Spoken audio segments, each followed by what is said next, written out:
Starting on point E from last week, I'm going to give you the 4 blanks. So, you ready to write? Yep. Linguistic peculiarities principle. Wait. You stay down. That was just the letter E. I haven't actually read the blanks yet. Wow. Linguistic. The principle is an expression must be interpreted in harmony with the linguistic peculiarities of, and here are your blanks, document, author, language, and dialect. Document, author, language, and the dialect in which it originated. And we've talked about these a lot. And I've told you before we're going to reiterate these things in kind of different ways to look at them, more general and more specific. And we're getting into the more specific here as we get into specific words and expressions. And then today as we get into how to understand figurative language. So, for example, let's all go to 2 Corinthians 9. 2 Corinthians 9.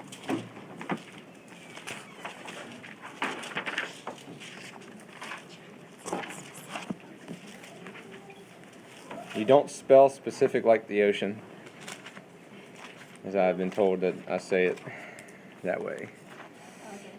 You get it? 2 Corinthians 9. All right, 2 Corinthians 9, 9, and 10. Let's see here. Yep. As is written, he scattered abroad, he gave to the poor, his righteousness endures forever. Now he who supplies seed to the sower and bread for food will supply and multiply your seed for sowing and increase the harvest of your righteousness. The word righteousness is what we're looking at. Now go over to Romans 3:26.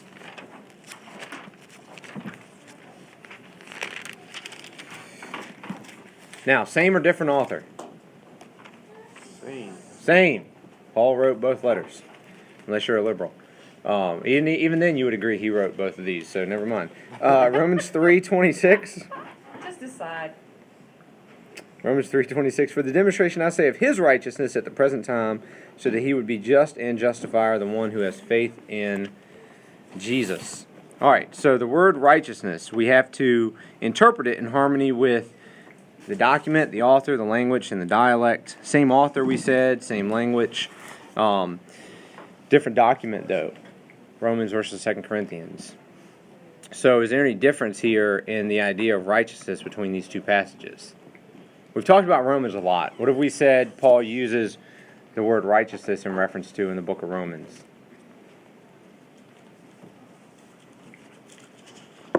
We're going to fail that class. That's okay. So it's imputed righteousness. That is, the righteousness that God attributes to us when we trust in Jesus for our salvation. Not that we are righteous, but he declares us, or accounts to us, or considers us, reckons to us righteousness.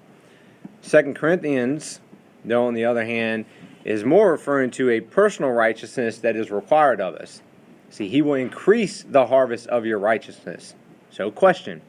If God attributes to you the righteousness of Jesus, how righteous are you then in his mind? Righteous as Jesus is. 100% righteous. You are absolutely 100% righteous. How can it increase? Because we're supposed to keep striving for perfection because we don't get there. So that's my point, is we're talking about two different types of righteousness. That's what's important here. We're So already 100%, you can't get any better. so that's the answer. So you look at 2 Corinthians and you say, how is my righteousness increasing, or supposed to be increasing? It can't if I'm already considered 100% righteous. It must be talking about a different aspect of righteousness. It's not the same sort of thing. Remember we've talked about before how the same word can be used but in different manners throughout the scriptures, in different contexts. So it's important to keep that in mind. All right, go to Colossians chapter 2. We're moving through this first part a little bit quickly because I want to get to the figurative language here. Colossians chapter 2. This is where, and I told you before that, I heard an illustration, so I want to give you this illustration to help you understand when we talk about interpreting, since most of you guys are saying here, I don't know anything about the original language. And I've said, well, you could still understand the scriptures. It's not like, you'll never understand it. It's a mystery unless you know Greek or Hebrew. But it's the difference. It's the difference between standard and high def. Let's just say it like that. Can you see the ball game and understand what teams are playing and who scored and what's going on if you have standard TV? Yes. If you have high def, it's a little bit clearer. Oh, yeah. Yeah, that's really the difference. Okay, it's not that you can't understand; it's just that you get a little bit more clear pictures. So, Colossians 2:23. Look at this. This will preach right here. I want to preach a sermon on this one day. These are the matters which have, to be sure, the appearance of wisdom in. Who has the NIV? I can if you need it. Go ahead. What's that word or phrase right there? Oh, wait, I gotta go down. It's not one of my most popular read. Or yet, indeed, have an appearance of wisdom with their self-imposed worship. Self-imposed worship. Does anybody else have another translation? Appearance of Nasby is wisdom. self-made Self-made. religion. Self-made religion. That's a NASB. King James has will worship. King James has will worship because Colossians 2:23. Yep. The actual Greek word there is a compound word. Okay, so it's two words put together as one word, and it's literally the word will, and then the word worship. Paul literally takes the word will and takes the word worship and makes it a hyphenated compound word, and so then we have to ask ourselves, what does that mean? So literally he says, will worship. So if you heard will worship, what would you think about? Just to clarify, are you saying will like I will do something, or Yeah. my will? Like your will. Okay. Like your My desire. Okay. Your decision. Just So wanna make sure I had the right your will worship. So if I said idol worship, what would you think about? something else. Worshiping idols. So if I said will worship, you would think Worshipping your own desires. worshiping your own desires, and that would be wrong. Why? Because, see, that's how we use compound words in English. That's not how Greek always uses compound words. So, the correct understanding of this is worship that derives from the will. That's why the NIV says self-imposed religion, and the NASB says, which I think is a little bit more accurate, self-made religion. See, it's a worship, right? You're being religious, but your religiousness stems from your own will, your own thoughts and desires, rather than from the will of God. So it's basically you're making up your own religion. That's the best way to put it. So look at it in this sense. These are matters which have, to be for sure, and he's talking here about people who are saying don't touch and don't handle and, worshiping angels. These are matters which have, to be sure, the appearance of wisdom. See, that all that religious stuff that they're doing, it seems to be all religious and pious and wise, but it's in what? A made-up religion from their own imaginations.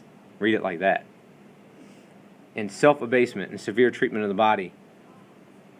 You see, you ever read about those people who can stand on a pole for 15 years, or will overseas, I forget which countries, but they'll end up literally crucifying themselves, as this great sacrifice to the Lord, or to connect with the passion that He has, and we go, wow, if we Christians only had that sort of dedication. Baloney. That is self-made religion. That is religion from your own imagination. God never required that of us. God never required for you to walk down your streets and having somebody else whip you in the back while you carried a cross to somehow connect with Him. He doesn't want that sort of worship. He never commanded that. It's made up. He doesn't want you to stand on a pole for 30 years to show how dedicated you are to discipline. Right? That's made up religion. So, see, that's a sermon that'll go a long ways right there, because we got a lot of made up religion. You're preaching now. I know, right? That's my next sermon. There's a lot of made up religion in Christianity that appears to be wise, appears to be holy, but is really just made up from people's own imaginations. All right, so the point is interpreting phrases or expressions through the original document. So the point here is You don't interpret, how would I, if I wrote that compound word, mean it to be? Rather, how would the original author mean it to be? All right, idioms. Look at 1 John 2:22. 1 John 2:22. Where are we on this? Idioms wasn't on the list, right? You just throwing that in there? Bonus point. So I'm giving you examples Okay, of that's these what I'm 4 asking points. you. Yeah, I'm just giving you examples of these 4 points. So this might, Okay. if you really wanted to, fall under language. How about that? Okay, Make it cool. up. All right. What was the verse just? 1 John 2:22. 1 John 2:22. So you get this a couple times in 1 John. He says this, ready? Who is a liar but the one who denies that Jesus is the Christ?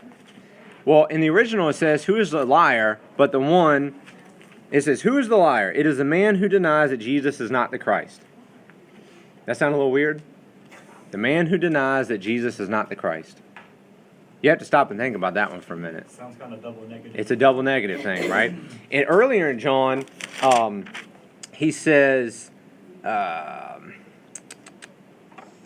verse 5, 1 John 1:5, this is a message we have heard from him and announced to you that God is light, and in him there is no darkness, no, none, not at all.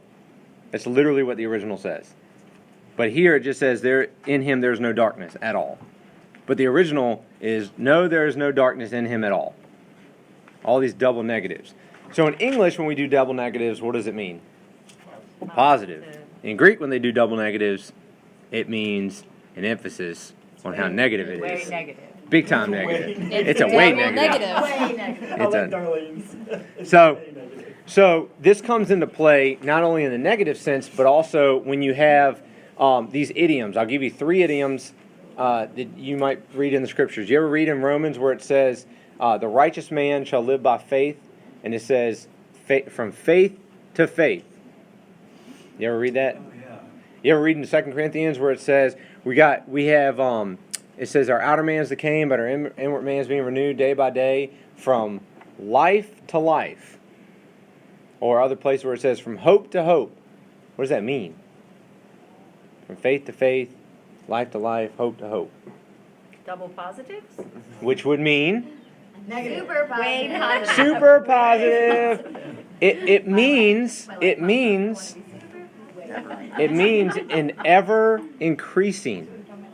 It means an ever increasing. So the righteous man shall live by faith. From faith ever increasing to more faith. Our outward man is decaying, but our inward man is being renewed from life to ever increasing life. We have a hope to ever increasing hope. It's an idiom. See?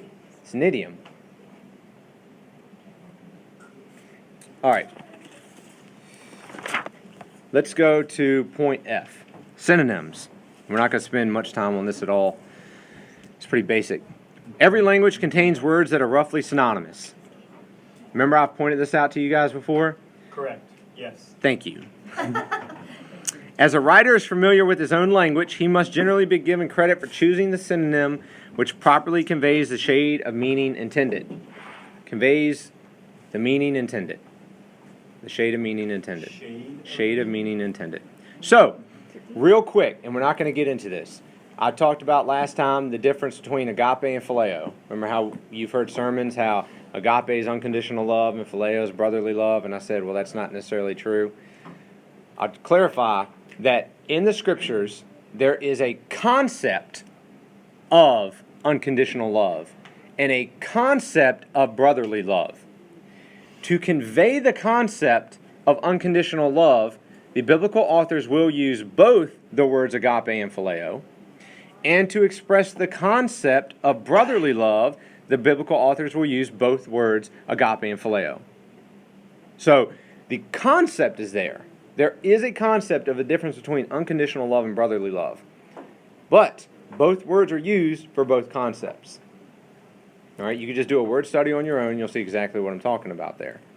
So the words are roughly synonymous. In classical Greek, those two words were separate. They meant separate things. You had the unconditional and you had the brotherly. But when you get to Koine Greek, which is the New Testament Greek, it's more of a street language, those words overlap. They don't have as much of a distinction anymore, so they are roughly synonymous. So if you ever wonder how this comes into play for you, just if you ever do word studies in the New Testament, you pick out a word and you say, I want to study how this Greek word is translated through the New Testament. See how its sister words are used. All right? So like if you want to look up holy, look up holiness. See how that's, look up the adverbs and the adjectives and see how they're translated throughout. Look how the verbs translate it and how the verb is used. So just something to keep in mind. The broad meaning. Choose the broad meaning of a word unless it is restricted by context. So I said before that words have multiple definitions. Not every time you read a word does every definition fit. And just because you have one definition that you like for that word, it doesn't mean that definition fits in every context. Sometimes a word, if you look at its definitions, the definitions seem completely contradictory to each other. I mean, it's like two different, ideas there, but it's just the way the word is used. But you want to choose the broad meaning because you don't want to restrict yourself unless the context restricts you. Because if you restrict yourself and you're wrong, then what did you just do? Misinterpret it. But if you leave it broad, then you leave yourself open, right? You leave yourself open to different interpretations that the context might lean you towards. So, for example, Matthew 5:48, and go there, Matthew 5:48.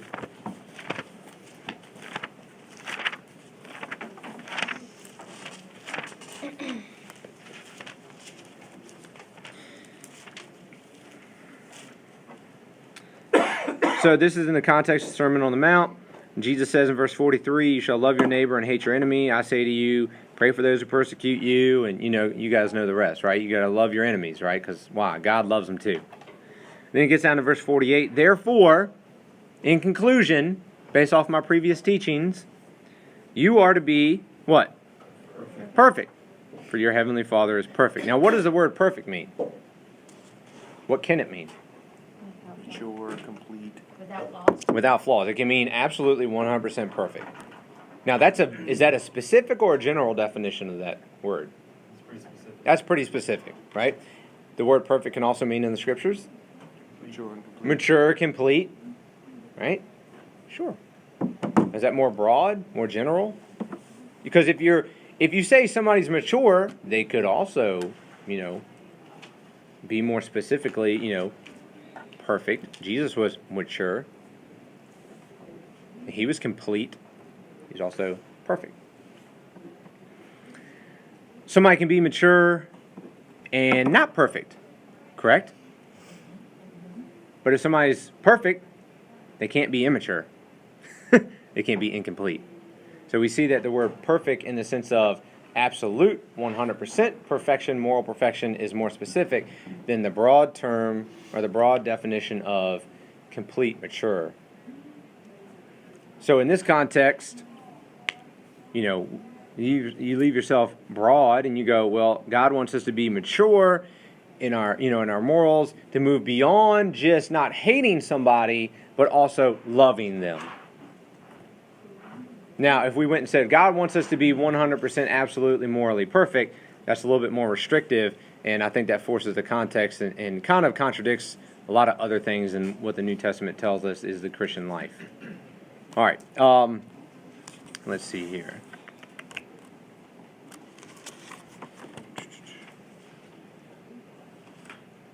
Yeah, we're gonna have to move on for the sake of time. Emphatic words. Due weight must be given to emphatic words when interpreting a sentence. This is, again, where you can gain a little bit of shade of meaning from the Greek.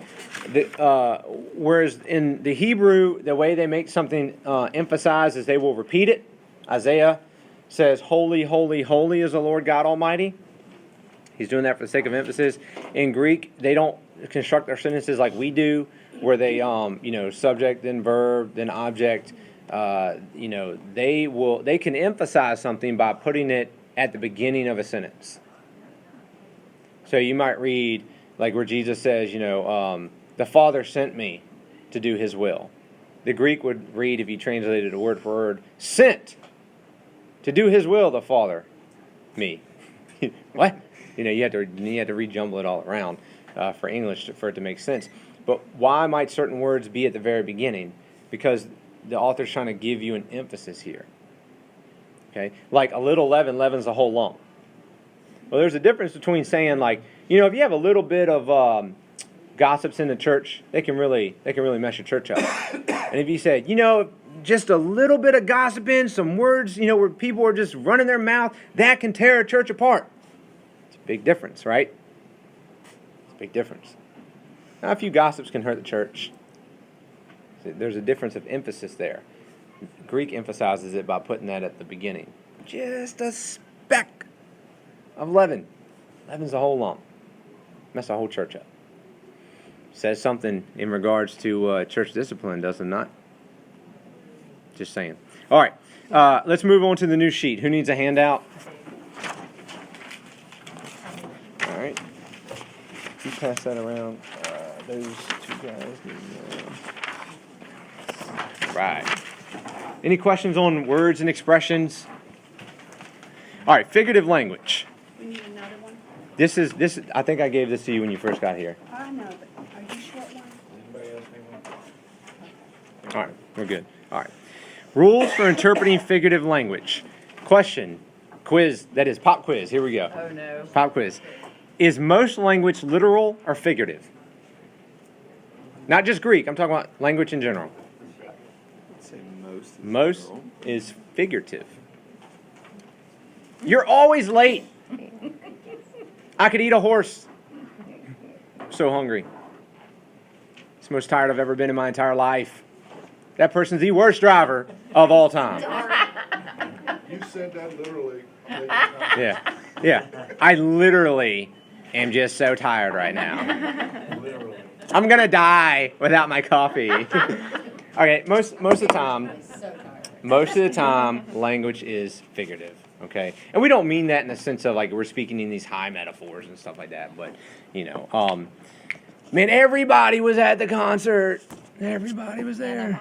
Everybody and their mom, because the mom's not included with everybody. Yep. Exactly. So it's important that we understand that as we think about interpreting figurative language. Point A. Well, but how do you know that's not just American? How do you know it was back in Jewish days? Because I know Greek. If a word is not normally used with a figurative sense or a figurative force, a literal interpretation is to be preferred over a symbolic or allegorical one. So with here we say, we have to look at the word to say, is that word generally used figuratively or specifically in a literal sense? Pacifically, right? Right, don't revert back. 1 Corinthians 10:2. 1 Corinthians 10:2. I'm going to say it now just to make you angry. Tries to make her crazy. He always does that. See? But you always have Literally drives her crazy. Literally. My dear. Yeah. 1 Corinthians 10:2. Paul says here, and all were baptized into Moses in the cloud and in the sea. Now, is the word baptism in the New Testament generally used in a figurative sense or in a literal sense? In a literal sense. Generally. Is it used figuratively sometimes? Mm-hmm. Yes. Here, when we read about the Israelites were baptized as they went, crossing through the Red Sea, is there a historical event where they literally were baptized into Moses with a cloud above them and a sea on their side? Is there a literal historical event where the Israelites were in history and there was waters on their left and right hand side and a cloud above them? Yes. Yes, there was. Okay. Is Paul, though, using it here symbolically to refer to how Christian baptism relates to our salvation? Yes. Where did they come from? Where did they? The Israelites. Egypt, right? And who died in the sea? The bad guys. The bad guys who were enslaving them. And then where did they go after that? Desert. They went to meet Mel Gibson, right? and they beat England. No, they went to Mount Sinai, and what did they get there? The Ten Commandments. The new covenant, or the covenant to them, the new covenant to them, and then they went to the promised land. Is that symbolic of how we leave our slavery behind when we go through baptism into Christ, and then we come in contact with a new covenant, and then we are en route to the promised land? Yes. See?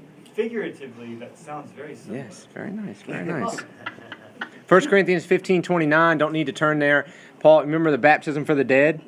Yes, Paul talks about I baptism for the dead. always- Is it 29 or 9? Yeah. 15:29. Did I put 9 there? Yeah. It should be 29.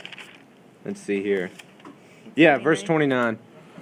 So Paul says, these people who philosophically deny that there's a physical bodily resurrection of the dead, he goes, I have a question for them. Why do they baptize for the dead then? Now, regardless of what that means about being baptized for the dead, do you think whatever they're doing is a literal dunking in a water or some sort of symbolic thing? It's symbolic. No, I would say it's I literal. would say it's, I've Yeah. always read it as literal. Yeah. Like the Somebody's gonna Mormons. say, Yeah. They're dunking dead bodies? No. They're being baptized for the Right. dead, Yeah. Right, not but the that- dead bodies. Yeah, I mean, The- yeah, they're literally doing a person, Yeah. but it's still a figurative baptism for people that have. Yeah, it's like a baptism for proxy. I don't know if that's what he means. Like that's what the Mormons do, a baptism for Right. proxy That's for dead people. But whatever he means by that, he's saying you are doing the physical act of baptism for dead people, whatever that means. So he's using the term in a literal sense. And we would interpret it that way because the word baptism generally in the New Testament is used literally. Okay? All right. Point B. Yeah, point B.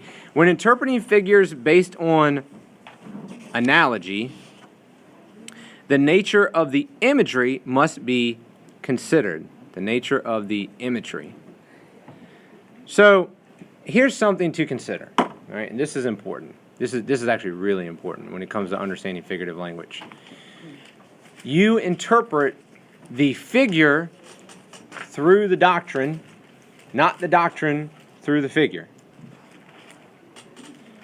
So what we mean by that is, let me break it down a little bit further. If I give you an analogy, can you press it too far and break it down and destroy it?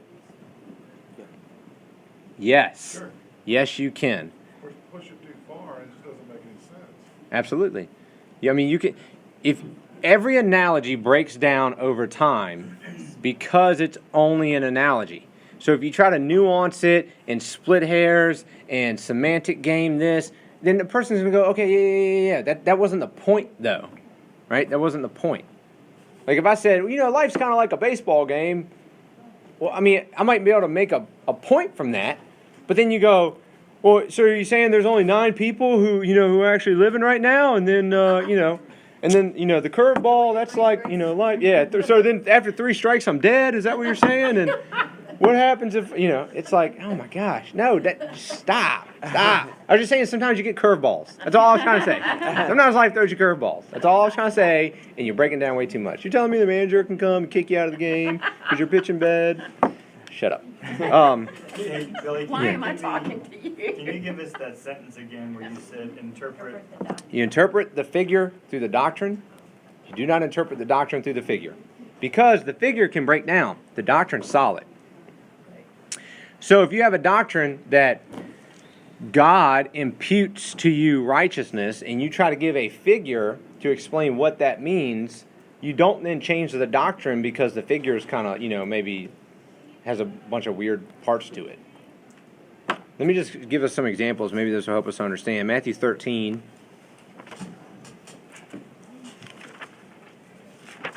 And I prefer to say that life is like a box of chocolates. Yeah, exactly. That's what I was thinking too. Matthew 13, 44 through 50. We get here where the kingdom of heaven is like a treasure hidden in a field. The kingdom of heaven is like a merchant seeking fine pearls. He finds a great value one, sells all he has and buys it. The kingdom of heaven is like a dragnet cast into the sea, gathering fish of every kind. So, the point is, you don't try to make too many connections. You don't try to make everything mean something. You don't try to push the analogy too far. So the kingdom of heaven is like a treasure hidden in the field. So you trying to say that, nobody's going to be able to find it, only one person is going to be able to find it? And then when you find it, what do you mean you're supposed to hide it? I thought we were supposed to let our light shine. So now I'm supposed to hide my light? I'm supposed to sell everything I have? What's the point of that passage? The point of that passage is that the kingdom of heaven is more important than everything else that you have. That's it. That's it. That, nothing else. Okay? The kingdom of heaven is like a dragnet cast into the sea. It gathers all these sort of fish. When it's, they bring it up, they gather the good, and they throw out the bad. So you're trying to say once saved, always saved?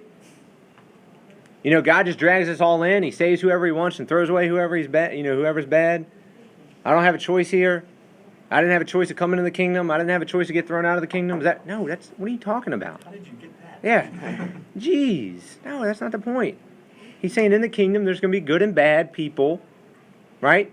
And God's going to separate them at the end, as he does in other passages and in other just doctrinal statements. Look at metaphors. Jeremiah 2:13. This is a good one. Jeremiah 2:13.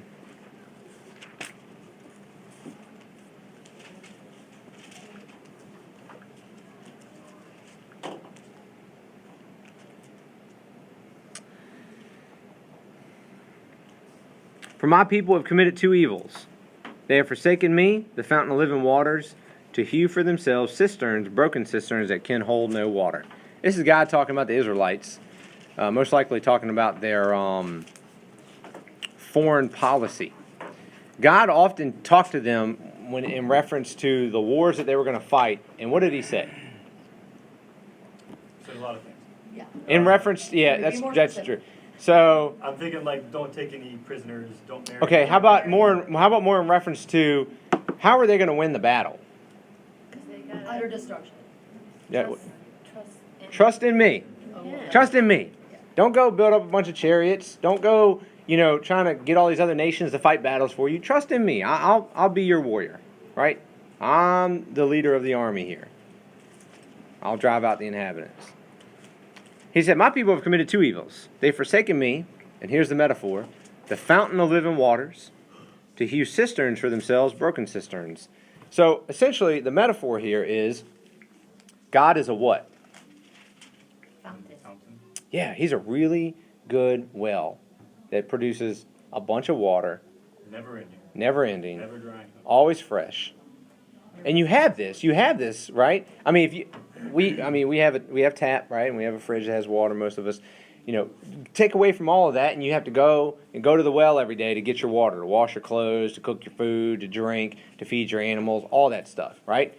Now, would you rather have to worry about when it rained and collecting the rainwater and storing it properly, or would you rather just have a well that's always full? Oh, well, yeah, absolutely. Absolutely. See, I was in Jamaica for 2 weeks, and they worked off of rainwater. Now, the more people who had more money bought for trucks to come in and pump water into this essentially above ground well, big plastic container. And that's what they would use to pipe to their house to do all their stuff. But the other people had to rely on rainwater. They collected it in buckets and in jars and whatever else they could. Now, what happens if it doesn't rain for a while? You ain't got no water. What happens if it rains and your containers are full of holes? You ain't got no water. Yeah. So the metaphor here is, Walmart and you get a bottle of water. right? The metaphor here is, I, God, am your well with all this water, and you have forsaken me. You've just let me become a trashy well. And then you try to rely on your own system of cisterns, collecting rainwater. But what did you do with that? You didn't upkeep it. You didn't even build it correctly. You had a bunch of holes in your cistern, so even when you're trying to do your own thing, it just leaks right out.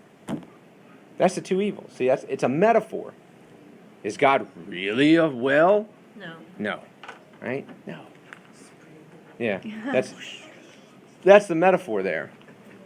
All right, I'll give you one more and we'll end with this one. See, we actually did get to this handout. Told you we would. We literally did. Yeah. Luke 13:32. See what you've done, Billy. I see what I've done. You created a monster. It's good though. Luke 13:32. We'll end with this one.